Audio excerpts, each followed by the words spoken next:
8 signes clairs que vous vous rapprochez de Dieu, même lorsque vous vous sentez spirituellement sec. Il existe des saisons dans la vie chrétienne où la foi semble stable à l'extérieur, mais étrangement silencieuse à l'intérieur. Vous croyez toujours. Vous continuez à être présent. Vous priez encore, même si vos prières semblent faibles et inachevées. Mais quelque part, sous la routine, une question persiste. Suis-je réellement en train de me rapprocher de Dieu, ou suis-je simplement en train de suivre des habitudes? L'Écriture est suffisamment honnête pour nous montrer que la proximité avec Dieu ne se manifeste pas toujours par des émotions fortes ou des sensations claires. Beaucoup de ceux qui ont marché le plus près de Dieu ont aussi traversé des périodes de silence, d'attente et d'incertide. L'absence de ressenti n'est pas l'absence de Dieu. La Bible présente même le désir comme un signe de vie. Comme il est dit dans le psaume 42, 1-2, « Comme une biche soupire après des courants d'eau, ainsi mon âme soupire après toi, ô Dieu. Mon âme a soif de Dieu, du Dieu vivant. » Le désir ne signifie pas l'éloignement. Il indique souvent que la soif s'est approfondie. Et la croissance est souvent plus silencieuse que nous l'imaginons. Les racines descendent avant que les branches ne s'élèvent. L'apôtre Paul rappelle aux croyants que l'œuvre de Dieu continue même lorsque la surface semble fragile. Dans Romains 8h10, il parle de l'esprit qui donne la vie, même lorsque le corps paraît limité et fatigué. Dieu mesure la proximité différemment de nous. Il regarde la direction, la soumission et la confiance, non l'intensité émotionnelle. Je sais, par mon propre cheminement, que certaines des croissances spirituelles les plus profondes ont eu lieu lorsque je me sentais le plus incertain, mais que je revenais malgré tout vers Dieu. 1. Votre désir de Dieu devient plus fort que votre désir de confort. L'un des signes les plus évidents que vous vous rapprochez de Dieu n'est pas que la vie devient plus facile, mais que votre cœur est progressivement réorienté pour désirer Dieu plus que le soulagement. Au début, la foi pousse souvent à demander à Dieu d'enlever la douleur, de résoudre les situations ou de restaurer rapidement la paix. Ces prières sont légitimes. L'Écriture nous invite à tout lui présenter. Mais lorsque la relation avec Dieu s'approfondit, quelque chose change. Le désir principal n'est plus le confort, mais la proximité. Vous cherchez encore l'aide de Dieu, mais au fond, vous désirez davantage le connaître, marcher avec lui, rester fidèle même si les circonstances ne changent pas. Ce désir n'est pas naturel au cœur humain. Il est produit par l'Esprit. David exprime cela dans le psaume 63. 1. Ô Dieu, tu es mon Dieu, je te cherche. Mon âme a soif de toi, mon corps soupire après toi, dans une terre aride, desséchée, sans eau. Remarquez que cette soif naît dans la sécheresse, pas dans le confort. La croissance spirituelle se développe souvent là où l'aisance est absente. Lorsque vos prières deviennent moins une fuite face aux difficultés et davantage un engagement à rester fidèle au milieu d'elles, c'est un signe clair que Dieu agit en vous. Jésus a lui-même enseigné cet ordre de priorité dans Matthieu 6h33. Cherchez premièrement le royaume de Dieu et sa justice, et toutes ces choses vous seront données par-dessus. Chercher Dieu en premier, c'est lui faire confiance même lorsque les résultats sont incertains. Il y aura des jours où l'obéissance coûtera plus qu'elle ne vous réconfortera. Mais si votre cœur continue de se tourner vers Dieu plutôt que de s'en éloigner, ce n'est pas un échec. C'est une croissance. J'ai compris que désirer Dieu plus que le confort ne fait pas disparaître la souffrance, mais cela ancre l'âme pour qu'elle ne dérive pas lorsque le soulagement tarde. 2. La conviction remplace les excuses, même lorsque c'est inconfortable. À mesure que vous vous rapprochez de Dieu, un changement discret mais puissant s'opère. Vous devenez moins capable de vous justifier. Ce que vous excusiez, minimisiez ou ignoriez auparavant commence à troubler votre esprit. Ce n'est pas parce que Dieu devient plus dur, mais parce que votre cœur devient plus sensible à sa présence. La conviction n'est pas la condamnation. La condamnation vous éloigne de Dieu dans la honte. La conviction vous rapproche de lui dans la repentance. La Bible est claire. Cet inconfort intérieur est un signe de proximité, non d'éloignement. Proverbe 3, 11-12 le dit ainsi. Mon fils, ne méprise pas la correction de l'Éternel, et ne t'irrite pas contre sa réprimande, car l'Éternel reprend celui qu'il aime, comme un père l'enfant qu'il chérit. L'amour corrige. La distance ignore. Lorsque Dieu commence à révéler doucement des attitudes, des paroles ou des habitudes qui ne reflètent pas Christ, c'est la preuve qu'il est activement à l'œuvre en vous. Vous remarquerez peut-être que vous ne pouvez plus blâmer les circonstances aussi facilement. Au lieu de regarder vers l'extérieur, l'Esprit dirige votre attention vers l'intérieur, non pour vous accuser, mais pour vous restaurer. David exprime cette attitude dans le psaume 51, 10. Ô Dieu, crée en moi un cœur pur, renouvelle en moi un esprit bien disposé. Ce passage marque un tournant. On ne cherche plus à se défendre, mais à être transformé. Cette prière jaillit d'un cœur qui désire la restauration plus que l'autodéfense. La conviction peut parfois sembler lourde, surtout lorsque l'obéissance exige un changement. Pourtant, le simple fait que votre cœur réagisse, que cela vous touche, que vous soyez prêt à vous repentir, est un signe de croissance. Un cœur endurci ressent peu. Un cœur qui grandit ressent profondément. J'ai constaté que lorsque les excuses perdent leur pouvoir et que la repentance devient plus rapide, ce n'est pas que je suis plus éloigné de Dieu, mais qu'il est plus proche qu'auparavant. 3. Votre vie de prière devient plus honnête que soignée. Un signe discret que vous vous rapprochez de Dieu est que vos prières cessent d'être une performance. Vous pouvez parler avec moins d'éloquence, utiliser moins d'expressions religieuses et cesser d'essayer de paraître fort. À la place, vos prières deviennent plus simples, plus vulnérables et parfois douloureusement honnêtes. Ce changement ne signifie pas que votre foi faiblit. Au contraire, il indique souvent qu'elle mûrit. Dieu n'est pas impressionné par des paroles bien formulées. Il désire la vérité du cœur. L'Écriture nous montre que Dieu accueille les prières sincères, même lorsqu'elles contiennent de la confusion, de la peur ou de la frustration. Comme il est dit dans le psaume 62, 8. Confiez-vous en lui en tout temps, vous, le peuple, répandez vos cœurs en sa présence. Dieu est pour nous un refuge.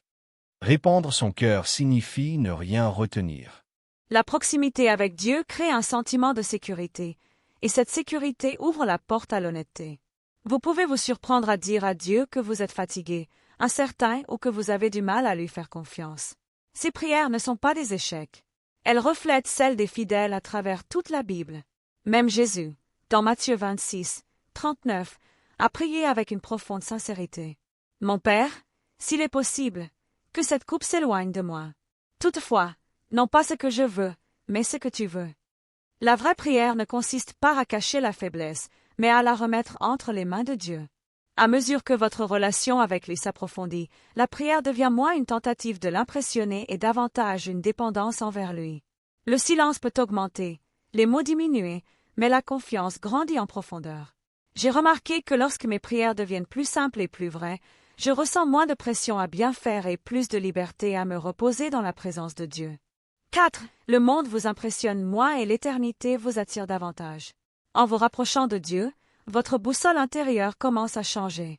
Les choses qui vous enthousiasmaient autrefois, l'approbation, le statut, le confort, la reconnaissance perdent progressivement de leur importance. Cela ne signifie pas que vous cessez de vivre dans le monde, mais que vous cessez d'en être dirigé. Votre cœur devient plus sensible à ce qui dure et moins captivé par ce qui est passager. Ce changement est souvent progressif et discret, mais il est réel. L'Écriture décrit clairement ce réalignement. 1 Jean 2, 15-17 dit « N'aimez pas le monde, ni les choses qui sont dans le monde. Si quelqu'un aime le monde, l'amour du Père n'est pas en lui. Le monde passe, et sa convoitise aussi, mais celui qui fait la volonté de Dieu demeure éternellement. » Se rapprocher de Dieu réoriente vos affections. L'éternité devient plus importante que l'immédiat. Vous pouvez constater que les réussites ne vous satisfont plus comme avant. Le succès sans sens devient vide. Le divertissement sans profondeur paraît creux. Ce n'est pas de l'ennui, c'est du discernement. Colossiens 3, 1-2 nous exhorte. Recherchez les choses d'en haut, là où Christ est. Attachez-vous aux choses d'en haut, et non à celles qui sont sur la terre. Lorsque votre regard s'élève, le bruit du monde perd son emprise. Ce changement peut parfois donner un sentiment d'isolement. Vous pouvez ressentir que moins de choses nourrissent réellement votre âme. Mais ce resserrement n'est pas une perte. C'est une clarification. Dieu enseigne doucement à votre cœur ce qui mérite d'être tenu fermement et ce qui doit rester secondaire. J'ai compris que lorsque le monde m'impressionne moins, c'est souvent parce que Dieu élargit ma vision au-delà de lui. 5. L'obéissance devient plus importante que les émotions. Un signe fort de croissance spirituelle apparaît lorsque votre obéissance ne dépend plus de vos ressentis. Au début de la foi, la passion et les émotions nous portent. Mais à mesure que la relation avec Dieu grandit, il nous apprend à marcher par confiance plutôt que par sensation. Il y aura des jours où l'adoration semblera sèche, la prière lourde et l'écriture exigeante. Pourtant, vous choisissez d'obéir quand même. Ce choix n'est pas une simple discipline vide. C'est une foi mature. La Bible enseigne clairement que l'obéissance est une expression de l'amour, et non un substitut à l'émotion. Jésus dit dans Jean 14h15, « Si vous m'aimez, gardez mes commandements. » Dans l'Écriture, l'amour n'est pas défini par l'intensité des émotions, mais par la fidélité dans les actes. Lorsque vous obéissez sans soutien émotionnel fort, votre foi devient enracinée au lieu d'être réactive. L'apôtre Paul rappelle que la foi ne repose ni sur la vue ni sur le ressenti, mais sur la confiance. 2 Corinthiens 5h7 déclare simplement « Car nous marchons par la foi et non par la vue. » La « vue » inclut aussi la clarté émotionnelle. Lorsque l'obéissance continue malgré l'incertitude émotionnelle, cela montre que votre confiance est ancrée dans qui est Dieu, et non dans ce que vous ressentez à son égard à un moment donné. Ce type d'obéissance passe souvent inaperçu aux yeux des autres et semble, au début, sans récompense. Pourtant, il construit une endurance spirituelle. Vous commencez à vous appuyer sur le caractère de Dieu plutôt que sur un retour émotionnel. J'ai appris que certains des actes d'obéissance les plus significatifs ont eu lieu les jours où je ne ressentais rien du tout, mais où j'ai choisi de rester fidèle malgré tout. 6. La parole de Dieu vous convainc, vous console et vous corrige personnellement. À mesure que vous vous rapprochez de Dieu, l'Écriture cesse d'être un texte distant destiné aux autres et commence à parler directement dans votre propre vie. Des passages que vous avez lus de nombreuses fois deviennent soudain précis, actuels, parfois même troublants. Ce n'est pas que la Bible a changé, mais que votre cœur est devenu plus réceptif.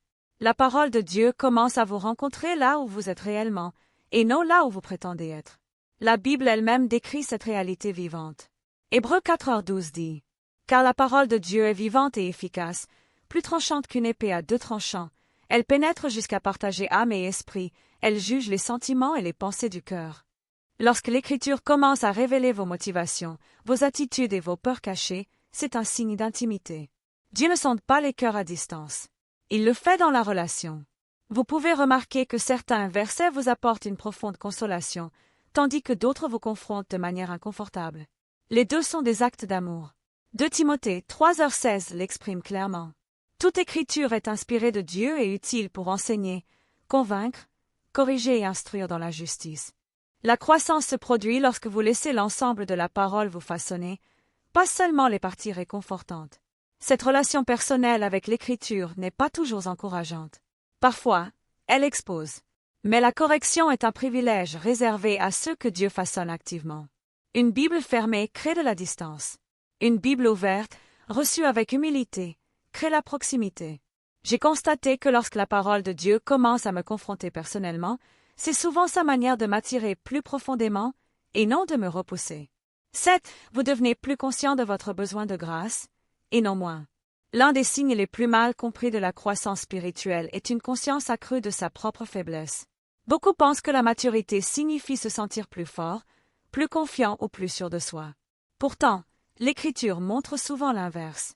À mesure que vous vous rapprochez de Dieu, vous devenez plus conscient de combien vous dépendez de sa grâce. Non pas parce que vous échouez davantage, mais parce que votre vision devient plus claire. L'apôtre Paul parle ouvertement de ce paradoxe dans 2 Corinthiens 12h9. « Ma grâce te suffit, car ma puissance s'accomplit dans la faiblesse. » La proximité avec Dieu n'élimine pas la faiblesse. Elle la place dans le bon contexte. La faiblesse devient l'endroit où la force de Dieu se manifeste, et non quelque chose à cacher.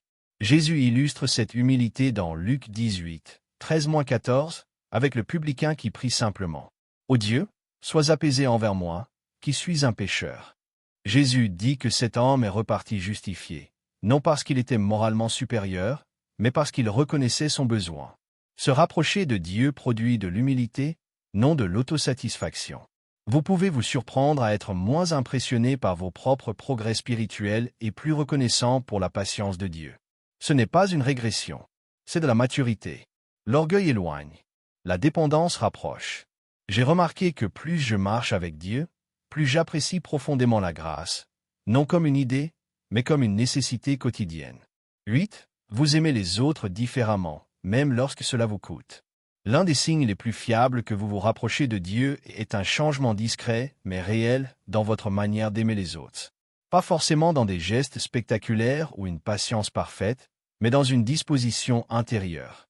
Vous devenez plus conscient de la fragilité des autres, mais moins prompt à les juger. L'amour commence à vous coûter du temps, du confort, de l'orgueil, et parfois même une sécurité émotionnelle. Ce type d'amour ne vient pas seulement de vos efforts. Il découle de l'œuvre de Dieu en vous. L'Écriture est claire, l'amour est le fruit d'une vie transformée par Dieu. 1 Jean 4,7 dit « Bien-aimés, aimons-nous les uns les autres, car l'amour est de Dieu. Quiconque aime est né de Dieu et connaît Dieu. » Connaître Dieu transforme votre regard sur les autres. Vous commencez à répondre avec grâce là où vous répondiez autrefois avec distance. Cet amour n'est ni sentimental ni naïf. Il inclut la vérité, des limites et parfois de la souffrance. Jésus lui-même définit l'amour en termes de coups. Dans Jean 13h34, il dit « Comme je vous ai aimé, vous aussi, aimez-vous les uns les autres. » Son amour impliquait le sacrifice, la patience face à la faiblesse et le pardon offert avant même d'être mérité. Vous pouvez vous surprendre à choisir la miséricorde quand le silence serait plus facile, le pardon quand la rancune semble justifiée, et la compassion même sans récompense. Cela ne signifie pas que vous ne luttez jamais. Cela signifie que l'amour devient une décision, pas seulement un sentiment. J'ai compris que lorsqu'aimer les autres m'étire au lieu de me satisfaire, c'est souvent le signe que l'amour de Dieu agit plus profondément que mes instincts naturels. Conclusion, lorsque la croissance est silencieuse, Dieu est toujours proche. La croissance spirituelle ne se manifeste pas toujours par de la clarté ou des émotions fortes. Elle se développe souvent en profondeur, là où personne ne peut la voir, pas même vous. La Bible ne promet jamais que marcher avec Dieu sera toujours fort, évident ou encourageant. Mais elle promet que Dieu reste fidèle à son œuvre, même lorsque nous en avons peu conscience. Philippiens 1h6 nous rappelle « Celui qui a commencé en vous une bonne œuvre la rendra parfaite pour le jour de Jésus-Christ. » La croissance ne repose pas sur vos émotions, mais sur l'engagement de Dieu. Il y aura des saisons où la proximité avec Dieu ressemblera davantage à de la persévérance qu'à de la passion. Pourtant, l'Écriture affirme que la fidélité dans l'obéissance silencieuse a une grande valeur. Galates 6h9 dit « Ne nous lassons pas de faire le bien, car nous moissonnerons au temps convenable si nous ne nous relâchons pas. » La proximité avec Dieu se construit souvent dans l'endurance, non dans l'excitation. Si vous voyez même de petits signes de changement, un désir plus profond de Dieu, une repentance plus rapide, une prière plus sincère, un amour croissant, ce n'est pas un hasard. C'est la preuve de sa présence. Ne mesurez pas votre foi à l'intensité de ce que vous ressentez, mais à la direction dans laquelle elle vous conduit. J'en suis venu à faire confiance à ceci.